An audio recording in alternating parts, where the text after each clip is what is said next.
Hello, Namaste. Welcome to my channel AP Political Fever. Let's start the video for today.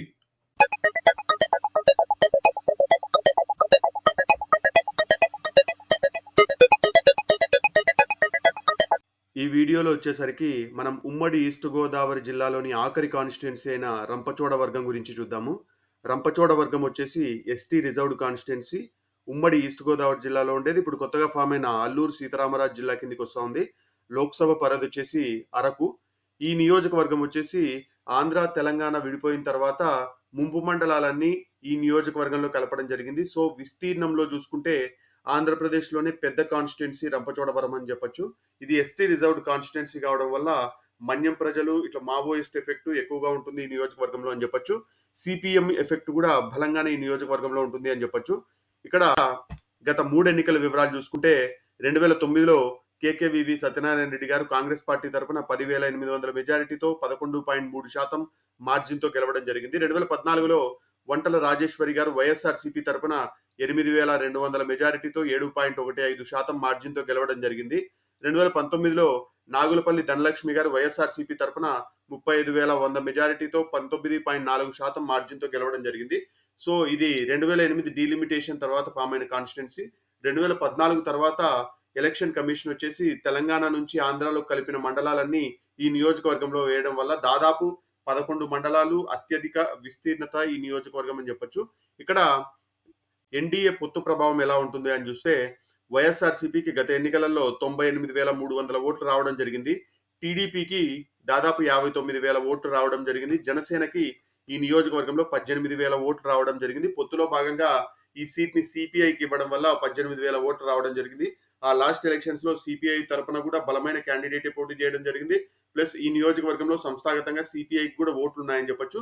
ఎందుకంటే ఈ నియోజకవర్గం form అయినప్పుడు Prajarajyam party తరపున పోటీ చేసిన క్యాండిడేట్ కి 20,000 ఓట్లే రావడం జరిగింది. సో ఎలా చూసుకున్నా జనసేనకి నియోజకవర్గంలో 10,000 ఓట్లు ఉన్నాయని చెప్పొచ్చు. బీజేపీకి కేవలం 1986 ఓట్లు మాత్రమే రావడం జరిగింది. సో మొత్తం ఎన్డీఏ కూటమిగా చూస్తే 79,210 ఓట్లు కూటమికి రావడం జరిగింది. డిఫరెన్స్ చూస్తే 19,000 పైచిలుకు ఓట్లతో వైఎస్ఆర్సీపీ గత ఎన్నికలలో ఈ ఎన్డీఏ కూటమితో కౌంట్ చేసుకున్నా కూడా అత్యధికంగా రాబట్టింది అని చెప్పొచ్చు. నెక్స్ట్ ఈయన సత్యనారాయణ రెడ్డి, ఈయన 2009 నుంచి 14 వరకు కాంగ్రెస్ పార్టీ తరఫున ఈ నియోజకవర్గానికి ఎమ్మెల్యేగా ప్రాతినిధ్యం వహించారు.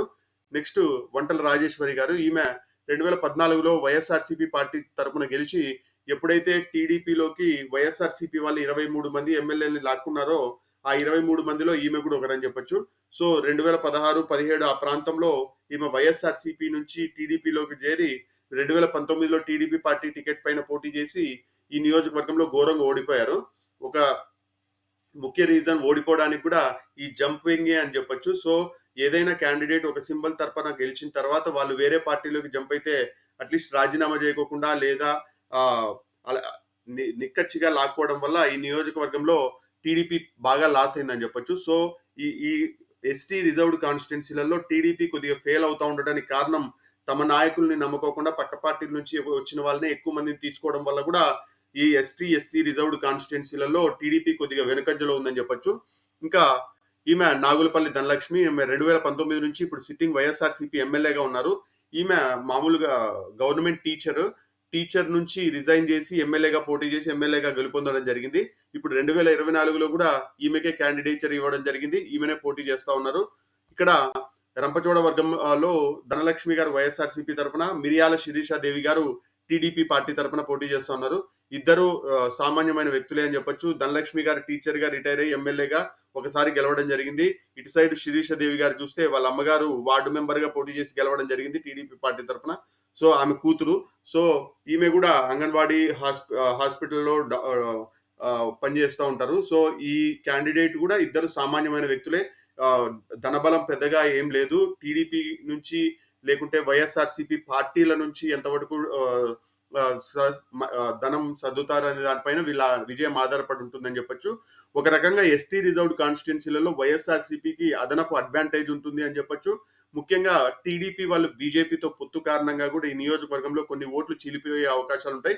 దానికి ముఖ్య కారణం ఈ నియోజకవర్గంలో సిపిఐ, సిపిఎం కూడా బలమైన ఓట్ బ్యాంక్ ఉంది. వాళ్ళు ఒకవేళ ఎన్డీఏతో పొత్తులో ఉన్న పార్టీలు గనక గెలిచే సీన్ అయితే వాళ్ళ అపోజిట్ పార్టీకి గెలిపించే అవకాశాలుంటాయి. ఇంకొక ముఖ్యమైన అంశం ఏందంటే, ఈ నియోజకవర్గంలో అనంత బాబు గారి గురించి వినే ఉంటారు అందరూ. ఆయన ఒక ఎస్సీ డ్రైవర్ మర్డర్ కేస్‌లో ఆయన ప్రధాన ముద్దాయిగా ఇప్పుడు అరెస్ట్ అయ్యి మళ్ళీ ఇప్పుడు బెయిల్ మీద ఉన్నారు. ఆయన ఇంపాక్ట్ కూడా ఈ నియోజకవర్గంలో బలంగానే ఉంటుందని చెప్పొచ్చు. ఆయన వల్ల ఈ నియోజకవర్గంలో కొద్దిగా వైఎస్ఆర్‌సీపీ వెనుకంజలో ఉందని చెప్పొచ్చు. కానీ ప్రస్తుతం ఎంత వెనుకంజలో ఉన్నా గూడా ఈ నియోజకవర్గంలో వైఎస్ఆర్‌సీపీ, టీడీపీ బలాలు మొత్తంగా చూసుకుంటే టీడీపీ, జనసేనని కలిపినా గూడా వైఎస్ఆర్‌సీపీని ఢీకొట్టే ఓట్లు లేవని నా ప్రెడిక్షన్ చేస్తా ఉన్నాను.